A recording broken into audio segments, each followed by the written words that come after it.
All right, let's get right into it.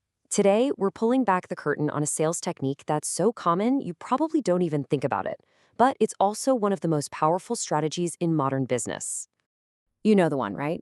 You're about to pay for something, you've made your big decision, and then you hear it. That one little question. It sounds so simple, just a routine part of the sale.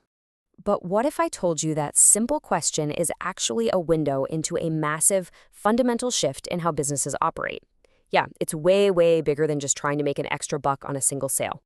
So, to really get why that question is so important, we have to zoom out a bit. We've got to look at this huge shift in business philosophy, this move from being all about the product to being all about the people. The old school way was pretty straightforward. Just make stuff as cheaply as you can and then try to sell as much of it as possible. The big idea was that customers only care about price. But the companies that are winning today, they've completely flipped that script. They start with you, the customer. Their whole business model is built around figuring out what you need and how to serve you, all in the name of creating a win-win situation for everyone. So what's the engine behind this whole new customer-first universe? Well, it all boils down to a three-letter acronym, CRM. Now, when I say CRM, I mean Customer Relationship Management. And it's super important to know this isn't just some piece of software you install. Nope, it's a whole strategy, a philosophy, really. It's all about working with customers to create more value for the company, sure, but also more value for the customer. It's a two-way street. And that right there is the core of it. The true essence of being customer-centric isn't just selling stuff. It's about dual value creation. That's the key phrase. The goal is not just to squeeze every last penny out of you.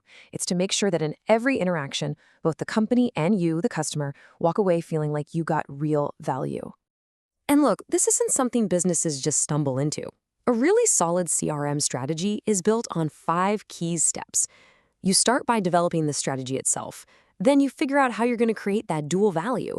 Next, you integrate all the ways you talk to customers. Then comes the really cool part. Using all the data you have to, and I love this phrase, replicate the thought of the customer, basically to think like them.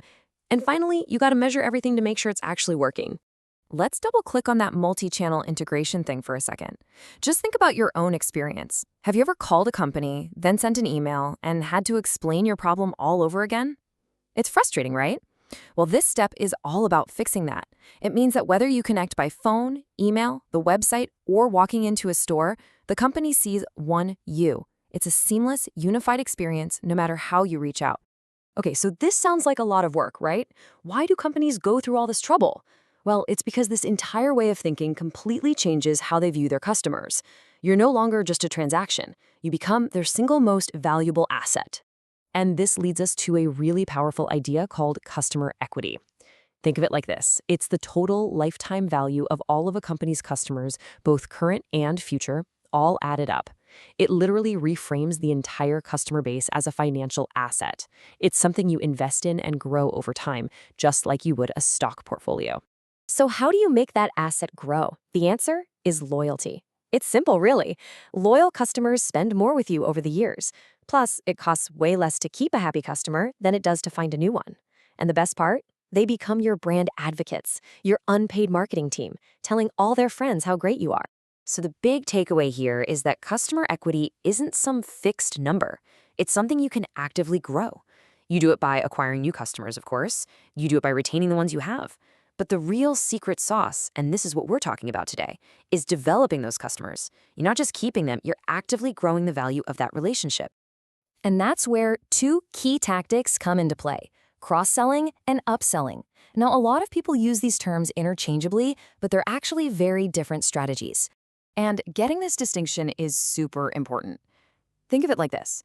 Cross-selling is about breadth. It's selling you more things. So you bought auto insurance and they offer you life insurance. Upselling, on the other hand, is about depth. It's convincing you to buy a better, more expensive version of the thing you are already looking at. Totally different goals. So let's go back to our original question. Would you like a laptop case with that? That, my friends, is a textbook example of cross-selling. People also call it add-on selling or companion selling. The whole point is to offer you something that goes with or enhances what you are already buying. And you should know, this isn't just a random shot in the dark. Companies are using what's called analytical CRM to sift through mountains of data. They're looking for patterns, trying to figure out what products people tend to buy together. This allows them to find the perfect moment to suggest that cross-sell or upsell, so it feels genuinely helpful instead of just, pushy. Okay, so let's put all the pieces together now. When this is done right, when it's done thoughtfully, it's not about being greedy. It's about getting back to that win-win idea, that dual value creation we mentioned before. And you can see that win-win scenario laid out perfectly here. For the business, yeah, they get more revenue and they build stronger trust with you.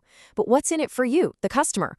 Well, you get pointed toward things that might actually solve a problem you have, things that make your original purchase even better. It makes the whole experience more helpful and honestly more satisfying. At the end of the day, it all comes back to this one idea. Yes, a bigger sale in the moment is nice, but that's not the real prize. The long-term strategic goal is always about building a deeper, more loyal relationship with your existing customers. So here's a little homework for you. The next time you're at the checkout and you hear that question, would you like to add, you'll know what's really going on. It's not just a simple sales pitch. It's the very tip of a huge strategic iceberg, all designed around creating value. The only question is, will you see it differently now?